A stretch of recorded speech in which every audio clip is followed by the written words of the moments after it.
Good morning. It's a beautiful sunshiny morning in the mountains of Southern California. And believe it or not, it actually does get cold in Southern California. So let's see, I wonder what, Rachel, do you know what the low was last night here? Probably I don't. 30 something. Let me see. The low last night was 34, which isn't that bad. But the other day I noticed the low was 28. And we're just in the first part of December. Our coldest months are January and February. I mean, it's gonna be 70 degrees for Christmas probably, the way things are going right now. Yeah. But it does cool down. Our garden frosted and died, you know, a month or so back. Our garden actually lasted almost all the way to Thanksgiving this year. We didn't get a frost, which is pretty amazing. This is our garden. It is 40 by 45 feet. And today we are going to be ripping out the trellises and tomato cages. We're gonna roll up the drip line, right? Yes. The drip line, and are we gonna take those boxes down? No, we're gonna leave those boxes up. Those are still good. Okay. We're gonna put fertilizer all over the ground in here. Where are we getting the fertilizer? Like, what are we actually gonna spread in here? Leftover sheep hay and poo. That's right. So we've got a pretty big pile out of the sheep barn of waste hay and manure. And we're just gonna spread it all the way in here. And we never rototill anything in because we don't like disturbing the soil structure. So we're just gonna layer it on here, and when we start doing, you know, our garden season, we can't actually plant out here until mid-May if we want to plant without having to cover things at night, because we have this very strange microclimate that even for Southern California, we've seen it snow here in June. So we plant really late. So all the manure we put in here, no matter how fresh it is gonna have from today 5 months to break down. That's more than enough time for all that hot manure to break down to be fine. We're not gonna rototill it in. We don't have a rototiller anyway. And it's an hour and a half drive to town to rent one. So it's not worth it for us. This size garden, 40 by 45, is more than enough for our family of 4. We're not depending on this garden for all of our produce, right? Yeah. We're a busy family. Kids have activities. I work. It's just a busy life. So we're doing the best we can. And sometimes the garden does really well and sometimes it doesn't, and that's okay. We're trying.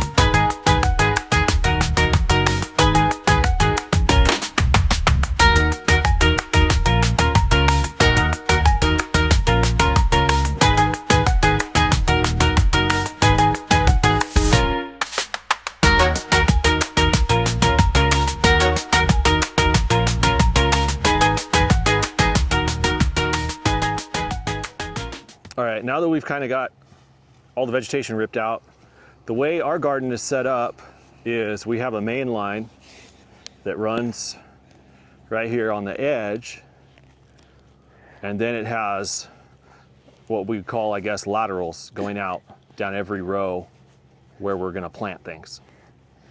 And each one of those has flag drippers on it, which are a pretty common item. You can get them for different gallon per hour rates.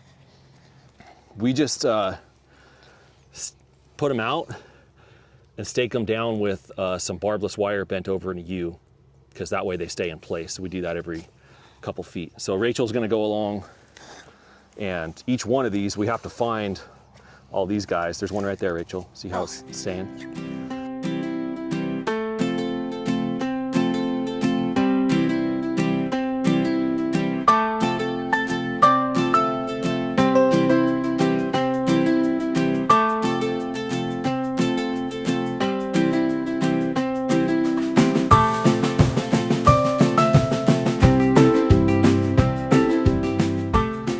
So So the fittings we use for this drip line is Orbit drip lock.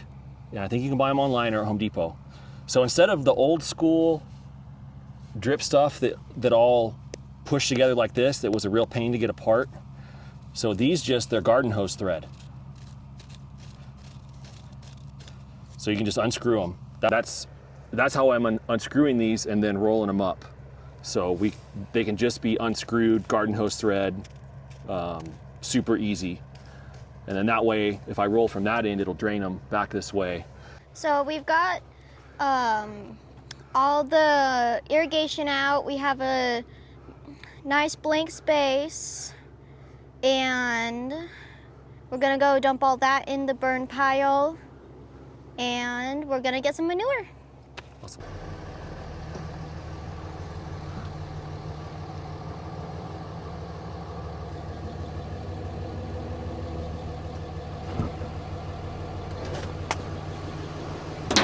I'll be back here. You're gonna ride back there? Yep.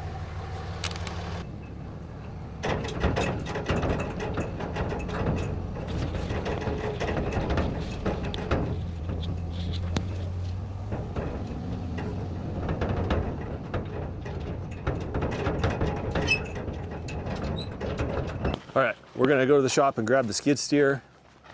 Rachel's gonna get on the skid steer. Both of my daughters have distinctly different interests and personalities right now. One's gonna be a songwriter and an artist. The other's gonna break stuff and run equipment. Which one are you, Raechel? I'm gonna break stuff. Yeah, the break stuff and run equipment one.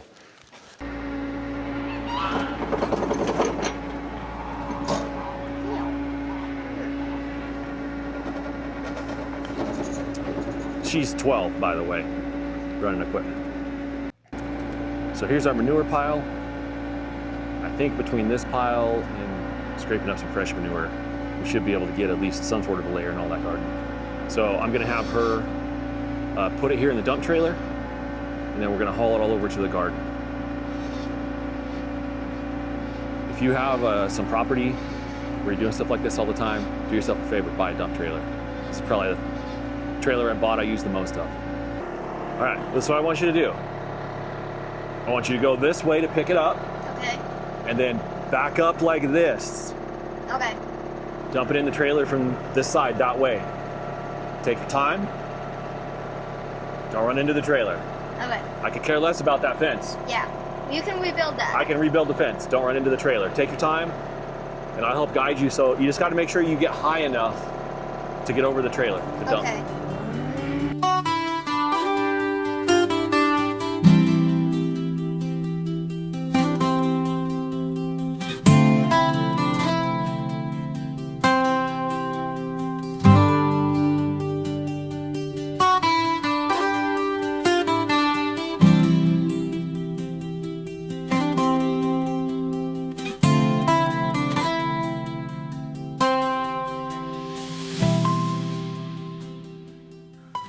Good job, Raechel. Thank you. High five. We got through that with no broken fences or dented up dump trailers. Yay. Hooray for you. All right, we'll go take this over to the garden. It smells really good. It's not hot, not like hot compost. So I didn't water it or anything. And it never rains here in the summer, you know, so it didn't get wet. But it does smell really good. It smells like good manure. Yeah. So we'll run this over there. All right, I got my dump trailer backed up over here by the garden gate. And because I didn't know any better when I bought this place and built all this stuff, never in my thought process would I have ever had a skid steer or something like that. So this gate's 5 feet wide, because when I built this, we didn't have any equipment or anything. So learn from me so you don't make the same mistakes. Always make your gates at least 8 feet wide so you can fit a tractor in it if you need to, because now we have to put all of that in a wheelbarrow, and then I'm gonna wheelbarrow it in here starting at that corner and dump it. Wish me luck.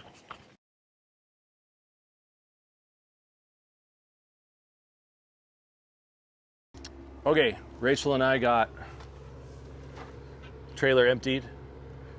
but it didn't do the whole garden. So we got this side and maybe a quarter of this. I'm gonna go get more manure in the trailer with the skid steer, while Raechel, being the good helper she is gonna start spreading this stuff out. I don't know how many wheelbarrow loads it was, but it's a lot and we need more.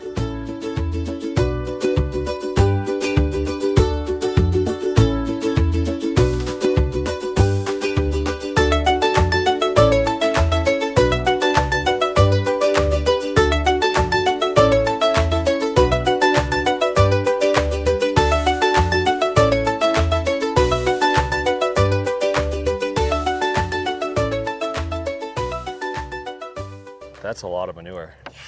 It's a little thicker layer than I thought it was gonna be. Yep. That's okay, it'll break down. Yep. Have you been singing a song while you're working? I've been listening to one. I think you should sing a song. I've been working on the poo pile all the live long day. How can I help?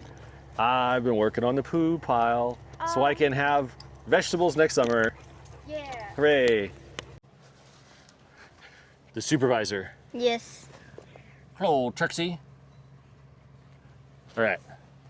Raechel, help me spread all this. So we've got a solid, at least 5-inch layer, the whole length and width of our garden. You're so cute. So my plan is to just let this sit here all winter, get rained on, and hopefully it'll just break down into real nice soil.